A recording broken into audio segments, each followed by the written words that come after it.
ফিরে এলাম বিরতির পর।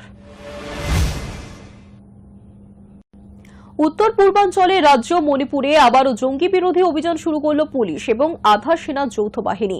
মায়ানমার সীমান্তবর্তী এলাকায় শুরু হওয়া ওই অভিযানে গ্রেফতার করা হয়েছে 8 জঙ্গিকে। পুলিশ জানিয়েছে ধৃতরা 4টি নির্দিষ্ট নিষিদ্ধ জঙ্গি গোষ্ঠীর সদস্য। রাজ্যের 3 জেলায় অভিযান চালিয়ে তাদের গ্রেফতার করা হয়। ইম্ফল পশ্চিম জেলার মহারাবি থেকে শুক্রবার রাতে বামপন্থী সশস্ত্র গোষ্ঠী প্রিপাকের 1 সক্রিয় ক্যাডারকে গ্রেফতার করা হয়েছে।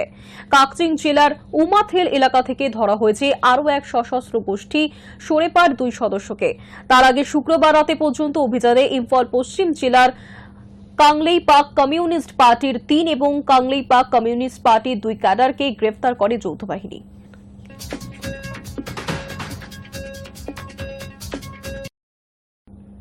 কান ফিল্ম ফেস্টিভ্যালের পর রাষ্ট্রপতি ভবনে দেখানো হলো অনুপম খের পরিচালিত তানভি দ্য গ্রেট। আগামী 18 জুলাই ছবিটি মুক্তি পেতে চলেছে। ছবি মুক্তির আগেই বিপুল জনপ্রিয়তায় চর্চা সৃষ্টি করেছে দর্শক মহলে। রাষ্ট্রপতি ভবনে ছবি স্পেশাল স্ক্রিনিং এ পরিচালক হিসেবে উচ্ছ্বাস প্রকাশ করলেন প্রবীণ অভিনেতা অনুপম খের।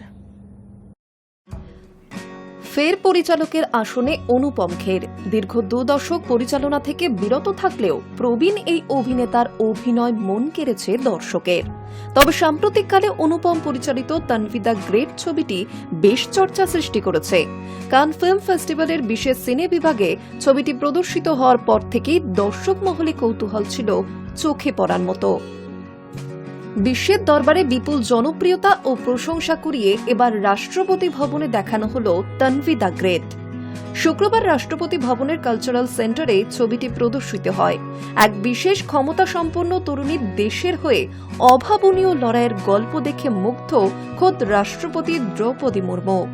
এছাড়াও বলিউড হলিউড তারকারাও এই স্পেশাল স্ক্রিনিংয়ে উপস্থিত হয়ে প্রশংসায় ভরালেন। রাষ্ট্রপতি ভবনে special screening A Tanvi the great সিনেমার স্ক্রিনিং এ নিজের অভিজ্ঞতা ভাগ করে নিলেন পরিচালক। এটা আমাদের জন্য দারুণ গর্বের বিষয় যে রাষ্ট্রপতি দ্রৌপদী মুর্মু ছবিটি উপভোগ করেছেন এবং দেশের রাষ্ট্রপতি ছবিটি দেখে মুগ্ধ। We are very honored that President of India Draupadi Murmu ji has accepted to watch the film.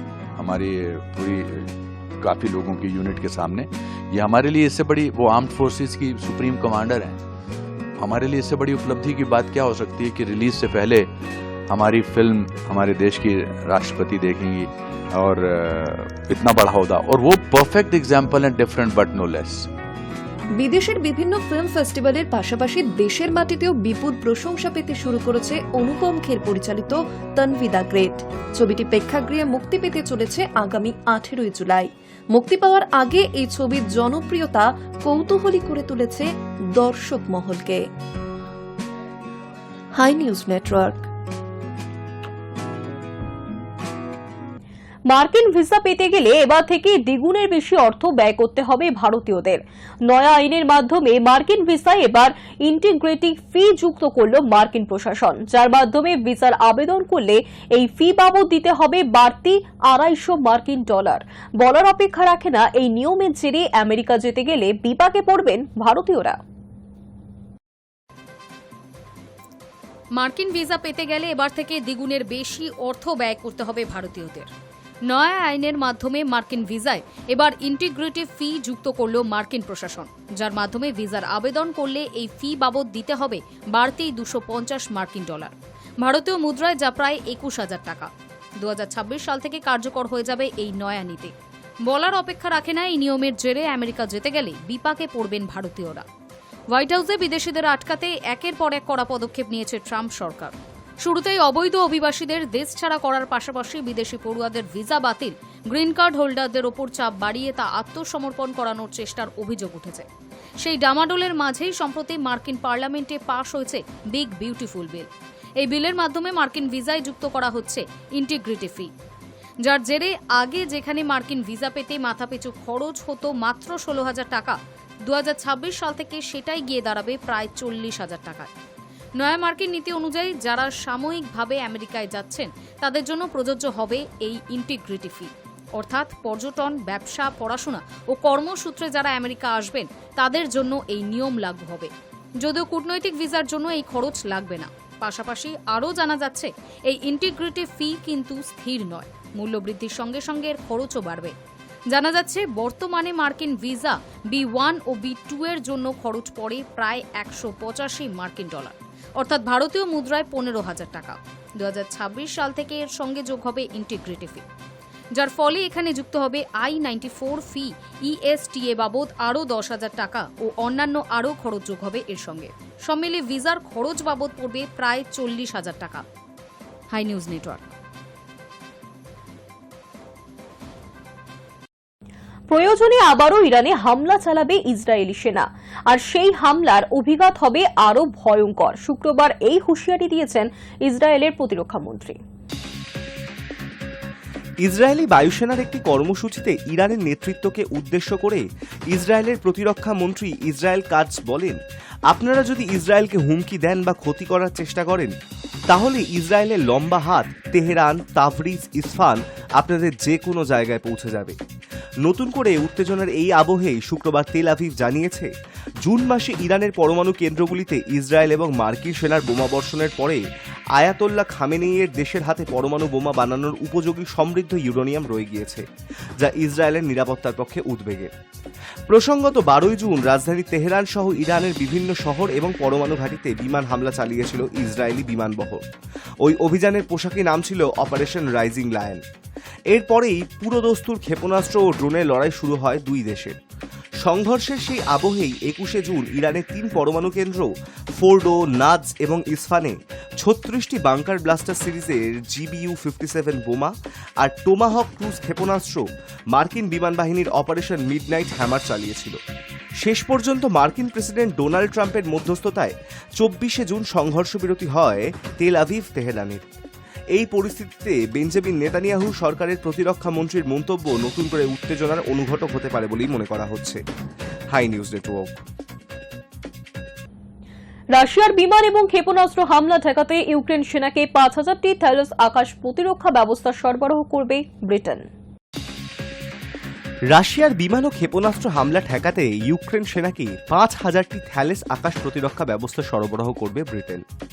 British প্রধানমন্ত্রী স্যার কিয়ের স্টারমার শুক্রবার এ সংক্রান্ত সরকারি সিদ্ধান্তের কথা ঘোষণা করেন। তিনি বলেন, শান্তি প্রতিষ্ঠা এবং ইউক্রেনকে রক্ষার উদ্দেশ্যে আমরা 4 দফা পরিকল্পনা কার্যকরের সিদ্ধান্ত নিয়েছি। এই পদক্ষেপ তারই অন্যতম অংশ। ইউরোপের অন্যতম বৃহত্তম অস্ত্র প্রস্তুতকারক সংস্থা ফরাসি মালিকাধীন কোম্পানি থ্যালেস পশ্চিমী দুনিয়ার অনেক দেশই তাদের আকাশ প্রতিরক্ষা ব্যবস্থা ব্যবহার করেন। আয়ারল্যান্ডের বেলফাস্টে থ্যালেসের ক্ষেপণাস্ত্র উৎপাদন কেন্দ্র। সেখান থেকে আগেই ইউক্রেন সেনাকে হালকা মাল্টিরোল ক্ষেপণাস্ত্র বা LMM সরবরাহ করা হয়েছে। গত 28 ফেব্রুয়ারি হোয়াইট হাউসে আমেরিকার প্রেসিডেন্ট ডোনাল্ড ট্রাম্পের সঙ্গে ইউক্রেনের প্রেসিডেন্ট ভলোদিমির জেলেনস্কির বাকযুদ্ধ এবং বৈঠক ভেস্তে যাওয়ার দৃশ্য দেখেছিল গোটা বিশ্ব। এরপরেই কিভকে সামরিক সহায়তা বন্ধের কথা জানিয়ে দিয়েছিলেন ট্রাম্প। সে সময়েই কিভের পাশে দাঁড়ানোর কথা ঘোষণা করেছিলেন ব্রিটেন সহ ইউরোপীয় ইউনিয়ন। সেই প্রক্রিয়ার অংশ হিসেবেই কিভে পাঠানো হচ্ছে থ্যালেস। Hi news network. পিতৃবিয়োগের মাঝে রোগী পরিষেবায় অবিচল চিকিৎসক। চুঁচুড়ার ইমামবাজার অঞ্চলের ব্যতিক্রমী ডাক্তার শিবাশিস বন্দ্যোপাধ্যায়। বাবার মৃত্যু সংবাদ পাওয়ার পরও দূর দূরান্ত থেকে আসা রোগীদের দেখে তবেই বাবার শেষকৃত্যে সারলেন চিকিৎসক পুত্র। নিজের কর্তব্যে অবিচল চিকিৎসককে কুর্নিশ জানালেন সকলেই।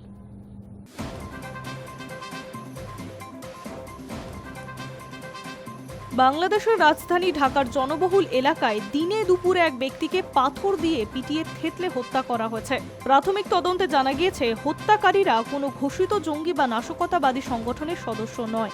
তারা বিএনপি অঙ্গ সংগঠন, ছাত্রদলের যুবদল, স্বেচ্ছাসেবী দলের সদস্য। সমাজ মাধ্যমে ঘটনার ভিডিও ছড়িয়ে পড়েছে।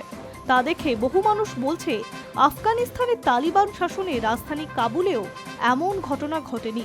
তাছাড়া তালিবানরাও নিজেরা নানা অপশাসন কায়েম করলেও সাধারণ মানুষের হাতে আইন তুলে নেওয়া একেবারেই বরদাস্ত করে না।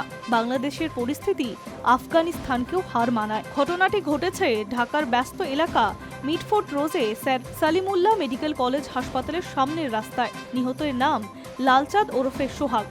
বছর 39-এর এই যুবক পেশায় ব্যবসায়ী। ঢাকা মহানগর পুলিশ জানিয়েছে, দাবি মতো চাঁদ না দেওয়ায় ওই ব্যবসায়ীর উপর হামলা করা হয়। বিএনপির সমর্থকেরা দলবদ্ধ হয়ে মব সৃষ্টি করে ওই ব্যবসায়ীকে পিটিয়ে হত্যা করা হয়। প্রসঙ্গত 2 দিন আগেই এক আওয়ামী লীগ সমর্থকের বাড়িতে গভীর রাতে হামলা চালায় বিএনপির সমর্থকেরা। তারা মাঝবয়সী ব্যক্তিকে বলে, তুই আওয়ামী লীগ করিস, 20 লক্ষ টাকা দে, না হলে পুলিশকে দিয়ে তোকে গ্রেফতার করিয়ে দেব। আক্রান্তের পরিবার মাঝরাতে আত্মীয় স্বজন এবং পাড়া প্রতিবেশীর কাছ থেকে 5 লক্ষ টাকা ধার করে দিলে তবে বিএনপির সমর্থকেরা শান্ত হয়। পরে তাদেরকে বাড়ি ত্যাগ করতে হয়।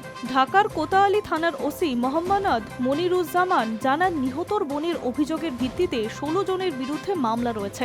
4 জনকে গ্রেফতার করেছে পুলিশ। ধৃতরা বিএনপির সক্রিয় কর্মী। স্বভাবতই এই ঘটনায় বিএনপির নেতৃত্বরা চরম অস্বস্তিতে পড়েছে। গত বছর আওয়ামী লীগ সরকারের পতনের পর থেকেই বিএনপির কর্মী সমর্থকেরা চাঁদাবাজি সিন্ডিকেট রাজ কায়েম করছে। আওয়ামী লীগ ময়দানে না থাকায় তারা একতরফা সন্ত্রাস চাঁদাবাজি চালিয়ে যাচ্ছে। দল বহু অভিযুক্তকে গ্রেফতার করলেও পরিস্থিতি নিয়ন্ত্রণে আনা যায়নি। ঢাকার এই ঘটনায় বিএনপি নেতারা অত্যন্ত বিব্রত। ব্যবসায়ী ও বণিক সমাজেও খারাপ বার্তা যাবে বলে মনে করছে দল। সমস্ত দল এই নৃশংসতার হত্যাকাণ্ডের চরম নিন্দা করছে। এই ঘটনায় পুলিশ জানিয়েছে, নিহত লালচাঁদ ঢাকার রজনী বোস এলাকার ভাঙা জিনিসপত্রের ব্যবসা করতেন। তার ব্যবসার অবস্থাও ছিল ভালো। আসামিরা ভয় দেখাতে আগে বেশ কয়েকবার তার দোকানে তালাও মেরে দেন।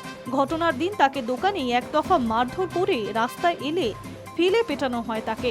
হামলাকারীদের হাতে অস্ত্র থাকায় অন্য ব্যবসায়ীরাও কেউ বাধা দিতে যায়নি। তবে কেউ কেন পুলিশকে খবর দেয়নি সেই প্রশ্ন উঠছে। High news Network. News today এখনকার মতো এই পর্যন্তই। দেখতে থাকুন হাই নিউজ, নির্ভীক নিরপেক্ষ।